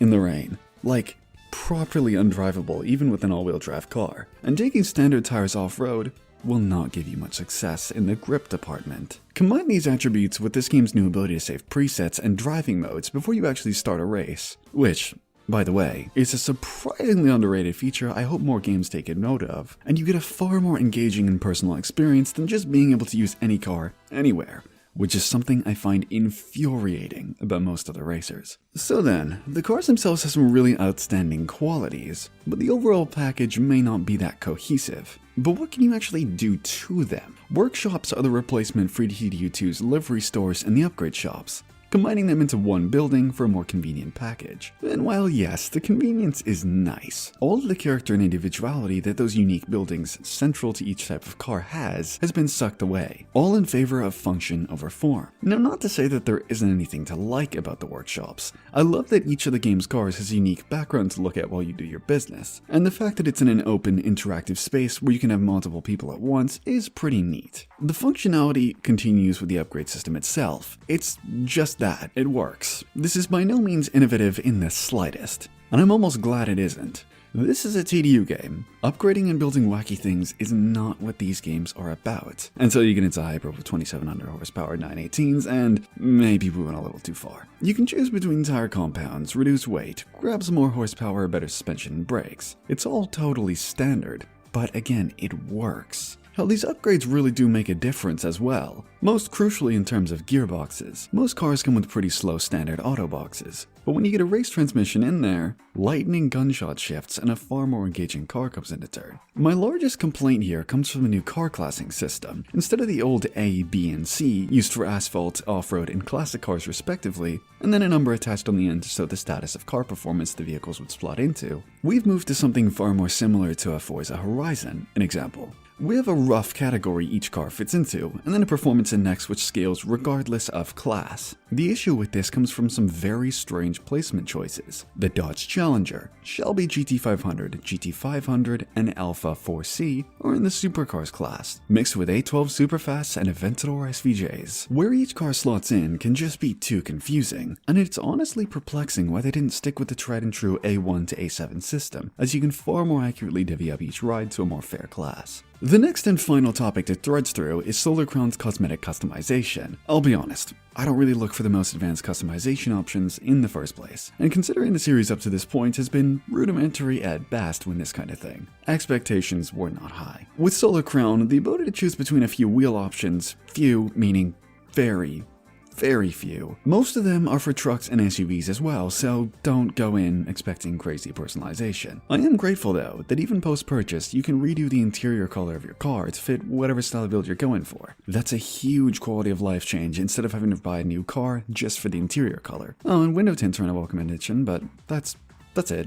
The livery editor as well leaves much to be desired. You've got your standard color palette and a bunch of finishes to choose from, and I'm sure the community will go crazy with the stickers and decals to make some wicked stuff, but in the greatest oversight in racing history, you can't share, view, or download community liveries. How on earth this didn't happen, Lord knows, but boy is it a shame. The cosmetics are there. They're nowhere near close to any of the competition. But if you're like me and are not too into this side of car customization, then it's serviceable. In summary then, of Solar Crown's automotive experience, it's a mix of really high highs and some pretty mediocre lows. When you're out on the road, driving, cruising, hell, even just racing, I've had a blast with the physics, phenomenal sense of speed and audio design. But where everything shows its cracks are those moments in between racing or driving. The archaic structure and odd design choices really do put a dampener on what I really do believe are some of the best cars to drive in a modern open-world racer. Career modes in open-world racers have been a concern to many as of recent, most feeling somewhat unsatisfied with the campaign modes in the recent Horizon, Need for Speed games, and even The Crew, citing Unbound's terrible grindy calendar system as well as Horizon's bland nothingness. So how does Solar Crown fare in comparison? Well, sadly, I don't have the kindest words prepared for this segment. I actually think Solar Crown starts off pretty strong with this little tutorial island setup, introducing most of the game's premise, but once you're off in this little starting area, once it's over, that's all there is for anything structure related. I really like the futuristic theme that they went with, and there's some interesting character and lore towards what the Solar Crown actually is. But after these introductory cutscenes, there is none of it for the rest of this game. From once you're done with that tutorial island, you're made to buy a starter car, and your only goal from there is to level up, at the end reach level 60, and that's it, you're done. I'd say roll credits, but there are no credits. Okay, well I guess that's a little hyperbolic, but not by much. After completing the introduction and choosing a clan at level 10, there is no primary objective. At least in games like Forza, you'll have goals to build up towards until they're all complete. In Solar Crown, there's none of this. Simply race, explore, and rack off objectives on your checklist for bonus XP until you hit the next level, and every few level milestones you'll unlock more races and car classes. And that's it, really. There are no championships even, which would have been a super easy way to streamline and structurize this game's campaign. There are also no consistent rivals to go against, which was one of people's favorite things about Test Drive Unlimited 2. No matter how egregiously archetypical and almost cringy they can be at times, having a main rival for each story segment based off of the type of racing that you were partaking in was a fun way to keep you engaged in this world and characters. The only named characters are the clan members who have no personality, no fanfare, no pink slip races, no freakouts after losing in head-to-head battles like in TDU2. Hell, there are no cutscenes for these guys at all. This causes the grind all the way up to level 60 to feel incredibly dull and repetitive. The only shakeup to the formula comes at level 55 when you unlock 6 jewel races, each paying out $1 million for completion. Once those are complete, there's just nothing more. Granted, you do get a very nice apartment where you can view your car and a very special vehicle as a reward for completion, but it really is a shame to see such a drastic decrease in enjoyment and satisfaction of completion in the campaign of a TDU game, when TDU2 got it so right with rivals, championships, varied event types, and massive payout rewards. Hell, there's no real breaks in between gameplay either. In TDO2, you at least had licenses to earn which you needed to even participate in the next part of your campaign, and that's just gone here. You may think 6 million is a pretty good payout for the 6 races, but that's where we get into this game's economy problem. In Solar Crown, cars are priced at a value to match how they would cost in Hong Kong's native currency, causing cars to cost around 5 times the price that you would see in other racing games. For example, an R35 costs 800k, a G-Class is $1.5 million, so is a GT500, an Alpha 8C costs $2 million, a Stratos costs $2.5 million, and your average hypercar like a Chiron or a Via costs $12 million. This would be all fine and good to fit with the setting, but it becomes a problem when the game still pays you on a regular racing game's salary, only earning $15,000 or later $25,000 per event. This is absolutely ludicrous. Remember that $6 million payout I talked about before? Yeah, that couldn't even get you a Countach LB800. Whereas in TDU2, the $10 million payout at the end of the game could afford you a multitude of what you wanted, considering the most expensive hypercars in that game were a mere $2 million. I of course understand people desiring more of a challenge to grind for their favorite cars, but you're so limited in late game options if you wanted to say grind for an Enzo, one of the monstrously expensive classic cars, made even worse by this game's incredibly odd anti-grinding policy. After completing a race for the 5th time, your payout will then cut in half, then in half again, and again, until you only earn 1/10 the payout. And it'll remain like this for a day, preventing you from completing the same race over and over again for a consistent source of income.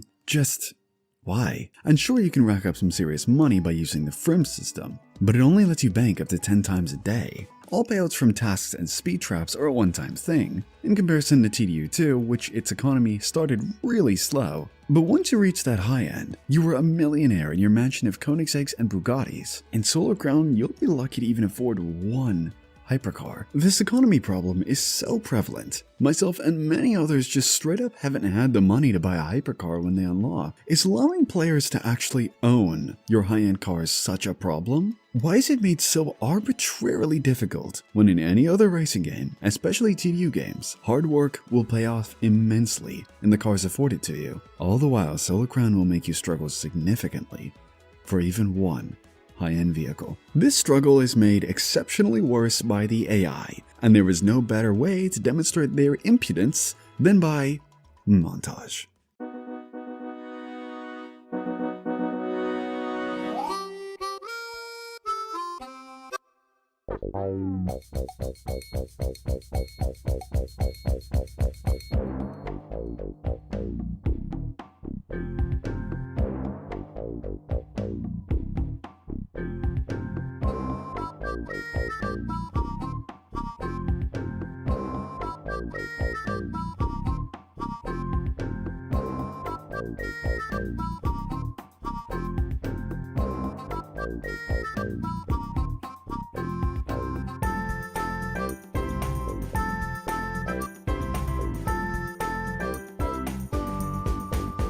This might just be the worst AI I've seen in, well, any game, ever. The blatant cheating, the immense crashing out, the inability to even change difficulty manually is a giant mess. I have heard many who claim that those who are having struggles with the AI simply have a skill issue, which is an incredibly ignorant statement to make. From my knowledge, the AI is extremely bipolar from person to person. One person's AI will be completely normal and manageable, while another person's will be 5 whole minutes ahead of the human world record on the longest race in the game. Do you really think that being slower than an AI 5 entire minutes ahead of what is humanly possible at the moment is a skill issue? People have claimed that this game is meant to be difficult and to test your skill, and to that I say, look at the time trial requirements. Not a single time trial in this game even gave me an ounce of challenge. And meanwhile, the AI is wielding 300-mile-an-hour Evoras and Alpha Mitos that seem W16 swapped. This is expressly compounded by the inability to change the difficulty setting of the AI. Because there are no ways to play an offline race, every race must be online. The AI can't be altered through manual means. The only way to slow them down is to consistently lose up to 30 races in a row just to take these cheating monsters down a notch so they're not setting world record times in every single race they're in. The only reprieve you'll get from this are rain events, where they will simply lose object permanence and not realize the ground below them is even wet at all, or just take a really sharp turn and watch the Zell fly off a cliff. If you are unfortunate enough not to have a race where either of these two things happen, then enjoy having a race against the equivalent of a pit bull making its way over to an unsupervised baby. You know how in racing games like Forza or even GTU 2, whenever there is a monstrously long race, the AI are nerfed significantly, so you need not repeat hours of your life in case you mess up a few times. Solarcrown says to hell with that and gives you literally unbeatable AI on his 42-minute race. I have seen multiple posts from people who genuinely cannot beat this event, and I don't blame them. It's not a skill issue, these AI are a genuine problem, to the point where PC players are outright freezing them, so they can grind in peace and actually take gold on an event without having to lose 30 races beforehand to do so. And I don't blame them either. More power to them. Fixing this AI needs to be on the top priority when it comes to handling the career. And for the love of God, make these events playable offline at the least. In every other online-only game, like The Crew 2 or Motorfest even, will at least allow you to play its events offline so you can adjust AI difficulty, rewind, and heaven forbid, pause the game. All in all, Solarcrown's campaign was a big disappointment. What started off so promising evolved into a very monotonous grind against cheating AI for barely anything in return. This is of course going to be a live service game, so the campaign was of course not going to be top priority. But unfortunately, Solarcrown is just another drop in the bucket of forgettable, bland campaigns in modern racing games. Well, not the all-time worst, because at least my progress didn't keep getting reset. But a poor showing, nonetheless.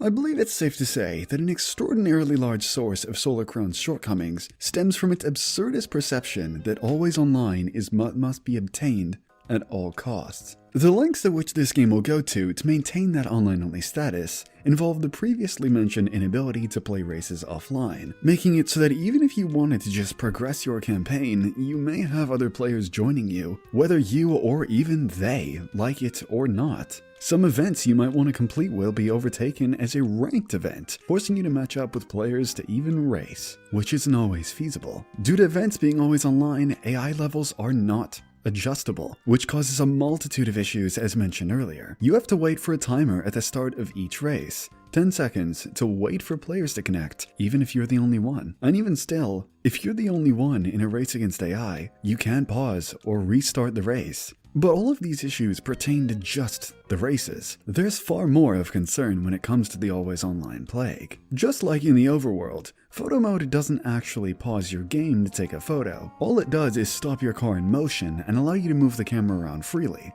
Time will still pass, weather and particle effects continue in motion, and traffic simply disappears. Having to upgrade your car in the workshop takes an eternity because the game has to manually check your balance due to the online nature every single time you buy a part. Everything listed, however, is absolutely trivial in comparison to the vast amount of technical issues caused by the online-only nature of this game. I'm sure everyone watching is well aware of the utter disaster that was launch day. Troves of people not even being able to enter the game, permanently locked at the title screen because the servers could not handle the small influx of players attempting to play on release. It's been talked about to death and back, so I won't bore you to tears about it. And truthfully, after the first day or two, it wasn't that much of an issue. What was an issue, however, was the multitude of other unaddressed issues pertaining to being online only. Things such as being told your purchase of a car was unsuccessful, only for it to show up in your garage anyway upon rebooting your game the next day. So heaven forbid you tried multiple times not knowing it would fill out your garage and now have lost all of your already scarce to come by money. Speaking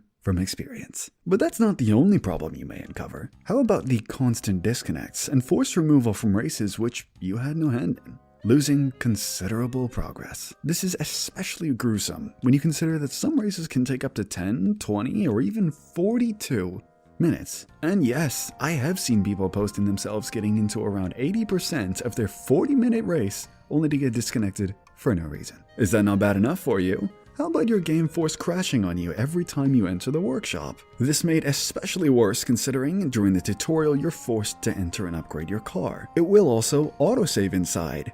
Guess what that means? infinite cycle of loading and crashing repeatedly for days on end. Totally not speaking from experience. Speaking of, could you imagine troubleshooting this issue for an entire day, switching accounts, graphics settings, wiping save data, only for none of these solutions to work, yet the correct workaround was just turning off voice chat? What kind of code does this game run on? These kinds of technical mishaps are what's led to this game's catastrophically poor reputation, because it's very clear to anyone who's played this game, it's not finished. This feels like a beta or landmark build which was reverse engineered to be playable and then put on sale, completely gimping any chance of the launch being taken seriously. But even though the backlash to this has been somewhat blown out of proportion, it's still undeniably a core issue that needs to be addressed. And what's more than obvious to what the solution is to just let the game have an offline mode. Ubisoft realized their mistake with The Crew 1, and Ivory Tower's already been in the process of updating The Crew 2 and Motorfest with offline modes, so we can continue to play those games even once the servers are down. Solar Crown needs to do this as well, and ASAP. None of the nonsense of splitting the progress either, like Unbound does. Simply allowing players to play an offline version of this game with the progress they've already attained. It would genuinely solve a significant portion of this game's glaring issues, and dare I say even elevate this game to being on the level of other competitors. But as it is, content in its always online ways, it will forever be doomed to linger in Horizon's shadow. Despite all of the gripes that I've listed in this video, I still like much of this game. And more than anything, I want it to succeed. I understand that the developers want a live service model for this game, but compromises have to be made to let the player play on their own terms. Otherwise, the game will turn out the way it already has, with low review scores and people leaving in droves. So again, I reiterate, if the developers are watching, please let this game survive.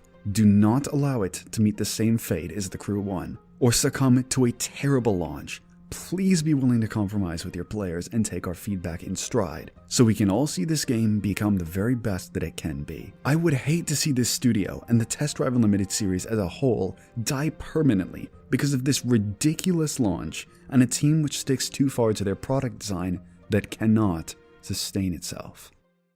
What puts the Unlimited in Test Drive Unlimited's name is without a semblance of a doubt their monolithic maps. Both of the original TDU games still hold the candle for some of the largest maps ever put into any video game. TDU 1 being over 1,500 square miles in size, and TDU 2 upping the ante to over 2,100. Now granted, due to the large sizes, these were not the most in-depth and detailed landscapes. They were pretty, don't get me wrong, but due to the sheer scales the game went for, you could never build a properly lived-in world. I'm part of the crowd who never minded this. I played TDU to get lost in a network of freeways and boundless country roads on a path to God knows where. The fact that I could play the same game for months, if not years, and still discover new pieces of land that I'd never seen before, that is why I love TDU. The approach taken for Solar Crown was inherently not going to match this storied premise. While the previous TDU games focused their worlds along the islands of Oahu and Ibiza, staggeringly beautiful exotic islands full of sun, beaches, and coastline views, the series can't just stick to the same theme over and over again. So KT decided to throw a wrench in the mix. Solar Crown is, as many of you are aware by now, based on Hong Kong Island, not to be confused with Hong Kong as a whole. This was undoubtedly a bold move, ditching the tried and true locale for a vastly different vista, and I for one respect that risk. Hong Kong Island would be recreated at a 1-to-1 scale, matching the size of the island, capturing its most prominent landmarks. But most importantly, it had to capture the magic and sense of paradise the series was known for. So, how did it turn out? Let's just get size out of the way before anything else. Point blank, if you were expecting a map the scale of TDU's past, this is not that. End of story. Is it a small map? Heavens no. I actually found myself quite surprised at how much actual map there is here, and that's mostly due to the actual composition, which I'll get to in just a moment. According to the game's website, the game has over 600 kilometers of drivable roads, split into 11 districts of Hong Kong's island makeup. Now, chucking numbers at this script doesn't really display much for anyone, so how does it actually feel to me? Now again, in honesty, this does not feel like a previous TDU experience, and that's not entirely bad. I for one will miss those boundless islands of games past, but if this is the new direction that these games are to follow for the future, I'm not entirely against it. This is a new experience, without a doubt, and that experience is honestly pretty damn good. It is so evident that this game is entirely structured around this locale, and that during development nothing took precedent more than orchestrating this virtual Hong Kong island. This rendition is fantastic, bar for a few critiques that I'll get to throughout this segment. But for me, what came most evident throughout the month that I've spent in TDU's Hong Kong island is its structure. Many racers today have, in theory, very large maps, but the portions of which aren't drivable areas, or even structures designed to be looked at as scenery, is staggering. Bland, empty fields, ridiculous portions of bare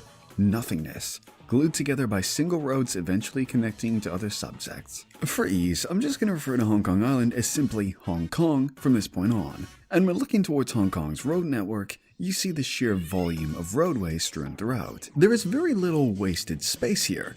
In city segments, you'll find apartment buildings, golf courses, construction sites to diversify their makeup. When you get off the beaten path off-road, you won't just find trails the width of queso. As stated by the creative director, care was taken to craft hiking paths and walking trails so that you would have very narrow and tight switchbacks for smaller cars. Many of these smaller paths are completely off the map as well. I've had countless experiences when I just follow a trail that branches off the main mountain, only to find that it still branches off into a hidden beach or bridge lookout. I still haven't come to terms with just how much there is here if you want to take your time and properly explore. Hell, you can even go pseudo rock crawling. Albeit, this is very jank. But it is doable if you build your cars correctly. Even when just driving around, you'll find plenty of lookout points to park up your car and just stare into the sky, onto the beaches. This may not have that same DNA as the original TDU maps, but this philosophy of laying out these scenic rest points has stayed true. Going over every individual part of this game's map would simply just be unnecessary, and something that even a month's playtime with the game has not given me the enough time to give it proper justice. There really is that much to see and find here. Although I do want to highlight my favorite portions. The main city is tremendous. The volume of roads that I mentioned before trumps every single other open world racer. It's just so dense. Thank the heavens that TDU showcases not only every single road needs to be 50 meters wide. We have diversity in tram lines, tight, narrow alleyways, freeways which glide atop of the cities. This is all highlighted by the skyscrapers which light up at night, near enveloping you into this cityscape. The underground parking garages, which are plentiful throughout this map. There isn't just one or two, no. You'll find these all over, some of them even being multi-story. Hell, I love turning down a street which was heavily built offices and apartments to find much more historic streets respecting the city's culture. I have many a bone to pick with this game, but when it does itself justice, this map is genuinely impressive. As you move away from this city and into the mountains, I have to appreciate the verticality that this game proposes, and the road design maintains its charm. Long, barreling sweepers, tight switchbacks for drifting and fast descent, and the jungle which accompanies it is great. The jungles and off-road portions are just as they would be in real life. They're imperfect, not this flat mess where you can just blast through at hyperspeed like so many other games. You will utterly get stuck if you chuck your supercars off-road, not even just to the grip factor, but due to the sheer volume of foliage and trees. Many of you will remember racetracks that were built into TDU2's map, which was a very neat feature at the time. Looking back, God, they were crude and just seemingly placed about randomly, and many other games have incorporated similar concepts since. Now though, with Solar Crown they've returned. Granted, there aren't as many, and truthfully, as neat of an idea as they are, I'm the type to prefer driving on winding highways. But it's fun to mix things up every once in a while, and thank goodness they're incorporated into the career mode events. But the main thing that keeps coming back to me as I drove around this map is that you'll always be finding something. Some cool shrine atop a mountain, a beachside dock full of yachts, a soccer field to put a ball around in, even just a pretty viewpoint. This map keeps me yearning to explore, and that's the most important thing that it could convey. Now, the makeup of this map is undoubtedly important, but there's some very neat details in the game's presentation that I wanted to highlight. First off, weather and time of day don't just show up for a few minutes and then bugger off. If it's nighttime, it will stay that way for a long chunk of time. And the same goes for when it rains. The after effects of mud, dirt, and grit that will stick onto your car due to the dirty asphalt is well and truly here. And with that rain, it's the little things that count. Like every single little overpass or roof, even minute, not just keeping the road below dry, but bouncing sounds off your exhaust, even if for a fraction of a second. When you're by trees, leaves will fall down and stick onto your car, and blow away in the wind, a seriously cool touch for when you take photos. Traffic cars are a mixed bag. On one hand, I appreciate that they all have functioning turn signals, and as neat touches such as manual transmission traffic cars that will roll down on hills slightly as the clutch disengages. But I can't help but notice, at least in this current build, there isn't many of them. It's clear that having populated traffic cars really messes with this game's frame rate, so at least there's a technical reason as to why. But I do hope we find a workaround to populate this world more. Thankfully, wrecks have returned from TDU2. Think of these as barn finds before barn finds were a thing. Collect enough parts hidden throughout the map and you'll earn yourself a special car that you can only get this way. Something else for the cruisers among us I wanted to highlight is the AI voice assistant. I hate these in games, and every racing game these days has one, but Alice functions really well. Just the other day I turned off all of my HUD, set a road marker, and she navigated me to where I wanted to go just through guidance voice lines alone. Granted, it's pretty gimmicky and you probably will only use it once, but hey, neat, it works well. So the map itself surprised me strongly, but there's something adjacent to design that came apparent as I played throughout this game, and it's the presentation. Sometimes, particularly at night or during sunsets, Solar Crown is drop-dead stunningly gorgeous. Proper contrast, colors, it really can be impressive. But on the flip side, there are just as many moments where it is one of the ugliest video games I have ever played. Look at the transition between these two shots as example. Good lord, that is ugly. This is primarily down to lighting. For a first attempt at a proper open world game in the KT engine, I can understand how complicated lighting can be, but wow, it's hard to believe a game this bipolar in visual quality is releasing in 2024. It reminds me a lot of Need for Speed Heat. Looks stunning at night, but the second it turns to day, I need new eyes. Even looking at this game's character models, there are virtually no shadows underneath, and it just screams rushed, much like so much of this game. These inconsistencies in lighting and the ever-curious case of bipolar presentation leads this map as a whole to simply not always paint itself as well as it should. Some extra healthy months of polish to get the traffic working and dense, spruce up the map some more, and fix the lighting so that this game looks like $1,000,000 at all times. And I thoroughly believe we could be talking about a truly incredible racing game world. But as it is, we're left with a great map that feels a little camera shy at times. And even despite that, for the level of work this must have been, for a small studio like KT especially, my hat is off to you for making a map that fits so much of what the community has been asking for years now, and showing the big dogs that you can outshine their 12K skyboxes and 8 quadrillion biomes with simple, well thought out design. After everything, there's a topic that I see floating online regarding this game, and it's an important one to discuss, and that would be, is this a real TDU game? To answer that, I want to quickly reiterate what I said during the introduction. What set this series apart from, say, Underground, Most Wanted, Burnout, racing games in general at the time, was the higher focus on the lifestyle approach rather than street racing. That, and of course, their positively huge maps. The ability to enter dealerships tied to specific brands, instead of all cars being bought in the same place like your typical racing game. That alongside with the addition of houses necessary to store cars, becoming fancier as you progress the game to match the level of money that you would begin to earn at the later stages. Even better, TDU2's upgrade from taking houses from a glorified menu to a place where you can actually walk around and noogle your collection of expensive machines. It really was something special, as no game to this day has managed to replicate this feeling. It's these kinds of things that help TDU stand out from its contemporaries, and more than anything, gave the series its reputation as innovators. So with all of this prefaced, is Solar Crown a real TDU game? I think first and foremost, the most obvious and baffling exclusion is the aforementioned houses. There is no real estate agency like in the first two games.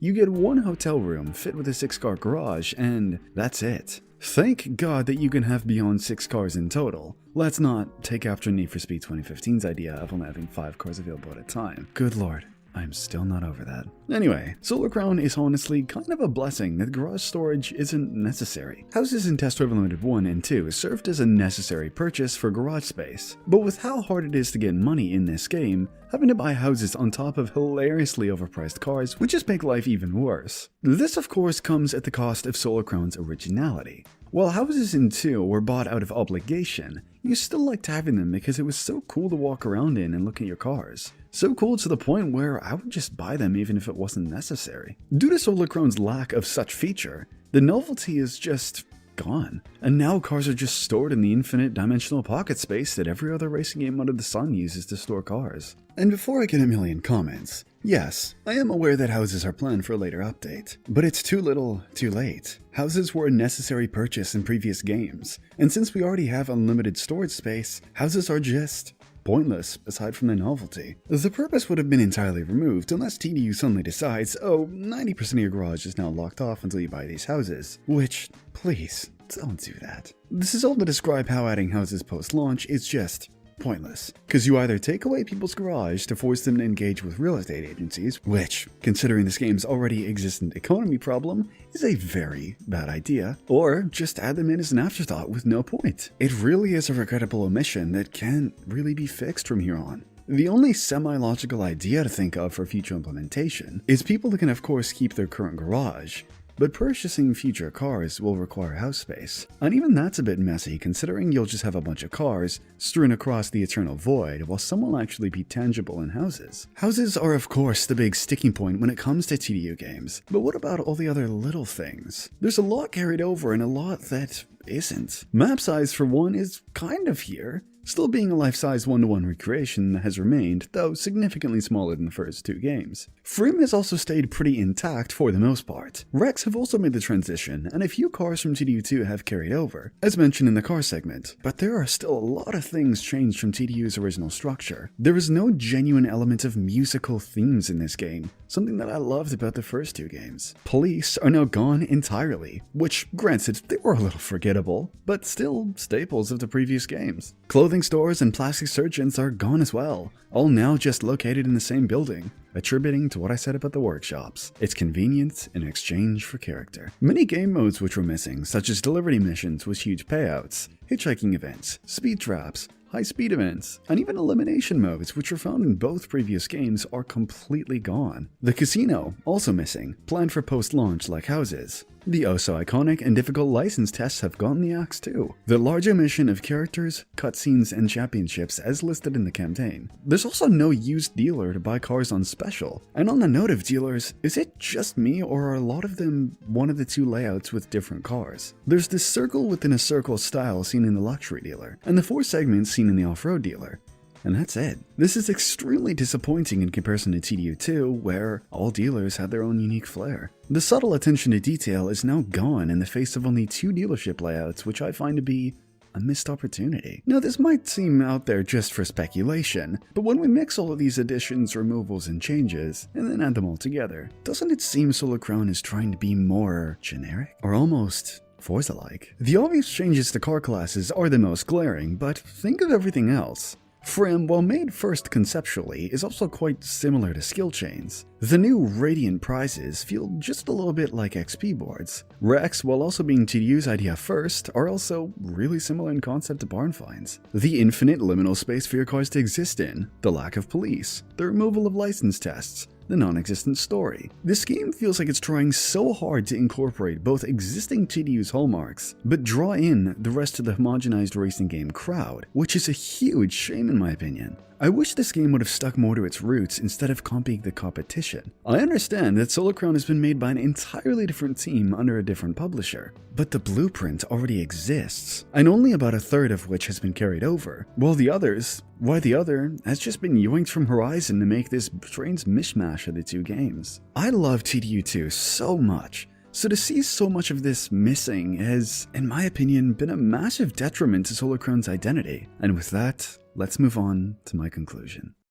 After everything, after my well over 100 hours played, the main conclusion that I come to in regards to this game is, why is this for sale? And I don't mean that as a slight against this game. I genuinely asked this to Nacon, what on earth did you expect to happen? This game is simply not complete. Forcing this product out to sale well before it's accomplished the developer's vision would never, ever have ended well. In this niche, competition is everything. And in order to compete with the best of the best as a small studio, you have to not only differentiate yourself, but you must listen to the players who will give you the audience to compete with the big dogs. On what planet would this live service model, where you release the game incomplete and then build it up later, have worked against the giants of this industry? Giants that are already established. I want this game to succeed, which is why more than anything, I am infuriated that the one chance to revive the TDU name was butchered and left a game that I see a genuine